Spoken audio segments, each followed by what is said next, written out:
ज़रा तसव्वुर करो, एक गहरी खंदक जिसके अंदर आग नहीं, क़यामत दहक रही हो। शोले आसमान से बातें कर रहे हों, हवा में जलते गोश्त की बदबू हो, और उस खंदक के किनारे मर्द, औरतें और माँ की गोद में नन्हे बच्चे खड़े हों। उनके सामने सिर्फ दो रास्ते हों, या तो एक जुमला कह दो, हम ईमान से फिर गए, या फिर जिंदा आग में कूद जाओ। और वे लोग आग को चुन लेते हैं। आज की वीडियो में मैं आपको कुरान के सबसे खौफनाक, सबसे रोंगटे खड़े कर देने वाले और सबसे ज्यादा ईमान बढ़ाने वाले वाक़ये से रूबरू कराने वाला हूं। ये कोई कहानी नहीं, ये कुरान की कसम खाकर सुनाई गई तारीख है। ये हैं अस्हाबुल उखदूद। ये वाक़या हमारी इसी ज़मीन पर पेश आया था। यमन के इलाके में नजरान के करीब एक ऐसी सल्तनत आबाद थी जहां खौफ कानून था और खामोशी इबादत। उस सल्तनत का बादशाह सिर्फ हुक्मरान नहीं था, वो खुद को खुदा कहलवाता था। उसके महल की दीवारें ऊंची थीं, लेकिन उनसे भी ज्यादा ऊंची उसकी अना थी। लोग जब उसके दरबार में दाखिल होते तो सिर सिर्फ अदब में नहीं, डर से झुकते थे। वो बादशाह ये बर्दाश्त नहीं कर सकता था कि कोई नज़र उसके अलावा किसी और की तरफ उठे।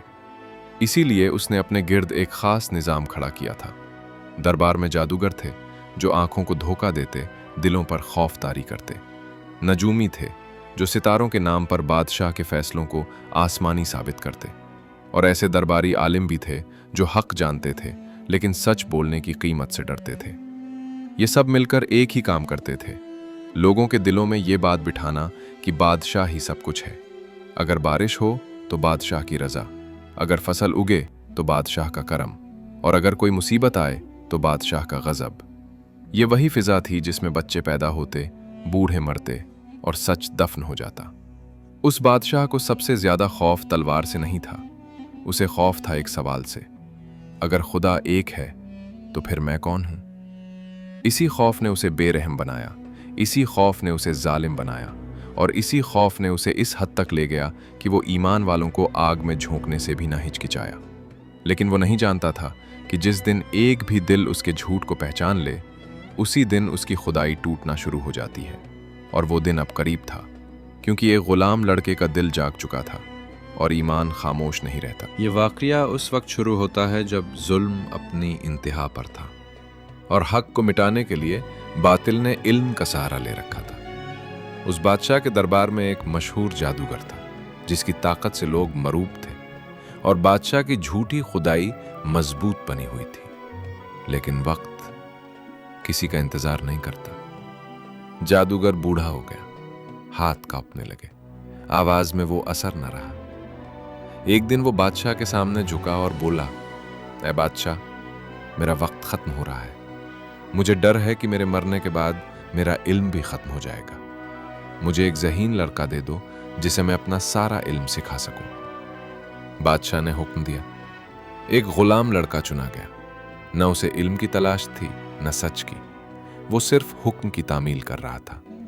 हर दिन वो दरबार की तरफ जाता जादू सीखने के लिए, लेकिन कुदरत ने उसके रास्ते में एक और रास्ता रख दिया था। रास्ते में एक खामोश सादा सा शख्स बैठा होता था जो एक राहिब था। उसके चेहरे पर दुनिया की नहीं, आखिरत की रोशनी थी।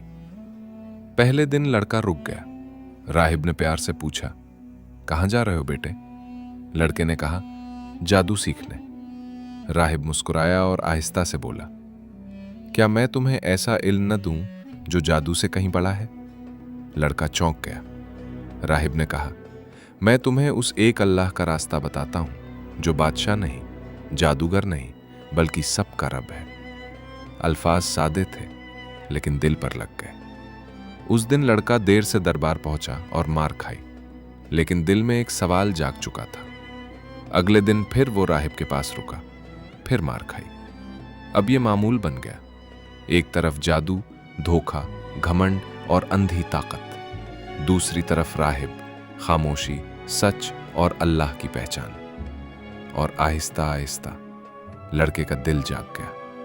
वो जान गया था कि असली ताकत जादू में नहीं, बल्कि उस रब में है जो नजर नहीं आता लेकिन सब कुछ देखता है। यहीं से अस्हाबुल उखदूद की कहानी एक गुलाम लड़के के दिल से शुरू होती है। और फिर तारीख का रुख बदल जाता है। राहिब के पास बैठते बैठते वो गुलाम लड़का अब वो नहीं रहा था जो कभी था। अब उसका दिल अल्लाह को पहचान चुका था, और जब दिल रब से जुड़ जाए तो हाथों में मोजिज़ा आ जाता है।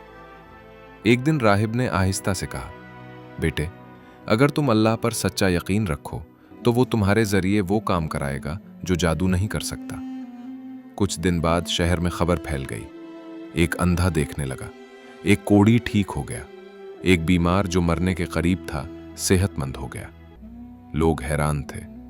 वो लड़का कहता था, मैं कुछ नहीं करता, ये सब मेरा रब करता है। ये खबर दरबार तक पहुंची। बादशाह के करीबी दरबारी की आंखें अंधी थीं। वो लड़के के पास आया, तोहफे रखे और बोला, अगर मुझे शिफा मिल गई तो ये सब तेरा है। लड़के ने कहा, मैं शिफा नहीं देता, अगर तुम अल्लाह पर ईमान लाओ तो वो तुम्हें शिफा देगा। दरबारी ने ईमान कबूल किया और उसकी आंखें खुल गईं। जब वो दरबार में वापस आया और बादशाह ने देखा कि अंधा अब देख रहा है तो बादशाह चीख उठा, ये किसने किया? उसने कहा, मेरे रब ने। बादशाह का चेहरा बदल गया। क्या मेरे सिवा भी कोई रब है? वो बोला, मेरा रब भी वही है जो आपका रब है। ये जुमला तख्त हिला देने के लिए काफी था। जब बादशाह तक ये खबर पहुंची कि उसकी सल्तनत में लोग अब उसके सामने सिर नहीं झुका रहे, बल्कि एक ऐसे रब का नाम ले रहे हैं जो नजर नहीं आता लेकिन दिलों पर हुकूमत करता है, तो उसका घमंड कांप गया। ये वो लम्हा था जहां तख्त सलामत था लेकिन खुदाई का वहम टूटने लगा था। बादशाह ने दरबार लगवाया। चेहरे पर गुस्सा, आंखों में आग थी। उसे बताया गया कि एक राहिब है जो लोगों को एक अल्लाह की पहचान दे रहा है, और एक लड़का है जो उस सच की गवाही बन चुका है। बादशाह ने सोचा, अगर एक चिराग बुझा दूं तो अंधेरा वापस आ जाएगा। उसने हुक्म दिया, राहिब को कत्ल कर दिया जाए। राहिब को लाया गया, लेकिन उसके चेहरे पर डर नहीं था। तलवार उठी और एक सच बोलने वाला खामोश कर दिया गया। फिर बादशाह ने लड़के की तरफ देखा। उसने कहा, इसे पहाड़ की चोटी पर ले जाओ और नीचे फेंक दो ताकि इबरत बन जाए। सिपाही लड़के को ले गए। पहाड़ की चोटी पर हवा तेज थी, जमीन बहुत नीचे थी।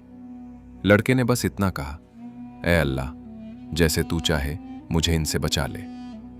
अगले ही लम्हे पहाड़ कांप उठा। सिपाही गिर गए और लड़का महफूज वापस लौट आया। ये पहली चोट थी जो बादशाह के घमंड पर पड़ी, और ये आगाज था एक ऐसी जंग का जो आग पर खत्म होनी थी। जब लड़का सही सलामत वापस आया और दरबार में खड़ा हो गया तो एक लम्हे के लिए बादशाह भी खामोश रह गया। उसके सामने एक बच्चा खड़ा था, कमजोर जिस्म मगर ऐसा ईमान जो पहाड़ों को हिला चुका था। बादशाह ने दांत पीसते हुए कहा, यह जादू है, इस बार ये बच नहीं पाएगा। उसने हुक्म दिया, इसे कश्ती में बिठाओ, गहरे समुंदर में ले जाओ और वहीं डुबो दो, न लाश बचे न निशान। सिपाही लड़के को लेकर चले। समुंदर की लहरें सियाह थीं, आसमान बोझिल था, जैसे फजा भी फैसला सुनने को ठहर गई हो। कश्ती बीच समुंदर पहुंची। पानी चारों तरफ फैल चुका था। ये वो जगह थी जहां इंसान खुद को सबसे ज्यादा बेबस महसूस करता है। सिपाहियों ने लड़के को खड़ा किया। एक कदम आगे बढ़ाने ही वाले थे कि लड़के ने आसमान की तरफ देखा और आहिस्ता से कहा, ऐ अल्लाह, जैसे तू चाहे मुझे इनसे बचा ले। अगले ही लम्हे समुंदर में भूचाल आ गया। कश्ती उलट गई, सिपाही लहरों में गुम हो गए और लड़का पानी के ऊपर जिंदा वापस आ गया। वो अकेला नहीं लौटा था, वो एक पैगाम लेकर आया था कि जिस रब को वो मानता है वो पहाड़ और समुंदर दोनों का मालिक है। अब लड़का बादशाह के सामने था, मगर इस बार फैसला लड़के के हाथ में था, और उसने वो बात कही जो तारीख बदल देने वाली थी। लड़का खामोशी से दरबार के बीच खड़ा था। न उसकी आंखों में खौफ था, न आवाज में लरजिश। बादशाह ने गुस्से में कहा, बताओ, तुम हर बार कैसे बच जाते हो? तुम्हारा रब कौन है? लड़के ने आहिस्ता मगर मजबूत लहजे में कहा, ऐ बादशाह, तुम मुझे कत्ल नहीं कर सकते जब तक तुम वही ना करो जो मैं कहूं। दरबार में सन्नाटा छा गया। एक गुलाम लड़का बादशाह को हुक्म दे रहा था। बादशाह हंसा, मगर उस हंसी में घबराहट छुपी थी। कहो, क्या करना होगा? लड़के ने कहा, सब लोगों को एक मैदान में जमा करो, मुझे एक दरख्त के तने से बांधो, मेरे नाम पर नहीं बल्कि उस अल्लाह के नाम पर जो मेरा रब है एक तीर चलाना। दरबारी कांप उठे। ये अल्फाज बादशाह की खुदाई पर खुला हमला थे, मगर बादशाह ने सोचा, अगर ये मर गया तो सब कुछ खत्म हो जाएगा। मैदान सजा दिया गया, अवाम जमा हो गई, बच्चे, बूढ़े, औरतें, सबकी निगाहें एक लड़के पर थीं। लड़के को बांध दिया गया। बादशाह ने तीर उठाया, ऊंची आवाज में कहा, मैं तीर मारता हूं अल्लाह के नाम से जो इस लड़के का रब है। तीर चला, लड़के की कनपटी पर लगा। लड़के ने मुस्कुराकर कहा, मैं अपने रब पर ईमान लाया। और फिर खामोशी। वो लम्हा लोगों के दिलों में आग बनकर उतर गया। अगले ही पल हुजूम से एक आवाज उठी, फिर दूसरी, फिर हजारों। हम इस लड़के के रब पर ईमान लाते हैं। बादशाह का तख्त हिल चुका था और अब वो जुल्म शुरू होने वाला था जिसे तारीख असहाबुल उखदूद के नाम से जानती है। बादशाह के लिए ये लम्हा न काबिल बर्दाश्त था। जिसे लोग रब कहकर पुकारते थे, आज एक लड़के की वजह से उसकी खुदाई जमीन पर गिर चुकी थी। उसकी आंखों में आग थी, चेहरा गुस्से से सुर्ख और दिल इंतकाम से भरा हुआ। उसने चीख कर हुक्म दिया, जमीन खोद दो, लंबी गहरी खंदकें, और उनमें आग भर दो। दिन रात मजदूर लगे रहे। जमीन चीर दी गई, पहाड़ों के दामन में खंदकें तैयार हो गईं, लकड़ियां डाली गईं, तेल बहाया गया और फिर आग लगा दी गई। आग के शोले आसमान से बातें करने लगे। चिंगारियां ऐसे उड़ रही थीं जैसे जमीन खुद चीख रही हो। फिर ऐलान हुआ, जो अपने रब से फिर जाए वो बच जाएगा, और जो ईमान पर कायम रहे वो आग में डाल दिया जाएगा। लोग लाए जाने लगे, हाथ बंधे हुए, चेहरों पर खौफ मगर दिलों में यकीन। एक बूढ़ा शख्स आस आया, कांपते कदमों के साथ। आग की तपिश ने उसके जिस्म को झुलसा दिया। उससे कहा गया, बस एक लफ्ज कह दो, बादशाह को रब मान लो। उसने आसमान की तरफ देखा, होठ हिले और वो खंदक में कूद गया। फिर एक औरत आई, गोद में शीर ख्वार बच्चा। कदम रुक गए, दिल लरस गया। वो पीछे हटने लगी। उसी लम्हे बच्चा बोल उठा, वो बच्चा जिसे अल्लाह ने जबान दी। उसने कहा, ए अम्मी, सब्र करो, तुम हक पर हो। मां की आंखों से आंसू बह निकले, मगर कदम आगे बढ़ गए और फिर वो भी आग में उतर गई। बादशाह तख्त पर बैठा ये सब देख रहा था। उसके चेहरे पर मुस्कुराहट थी, मगर वो नहीं जानता था ये आग ईमान को नहीं जला रही थी, ये तारीख को रोशन कर रही थी। और आसमान से फैसला उतर चुका था। ये वो लोग थे जिन्होंने जल जाना कबूल किया, मगर ईमान छोड़ना कबूल नहीं किया। और अब उनका जिक्र हमेशा के लिए कुरान में महफूज हो चुका है।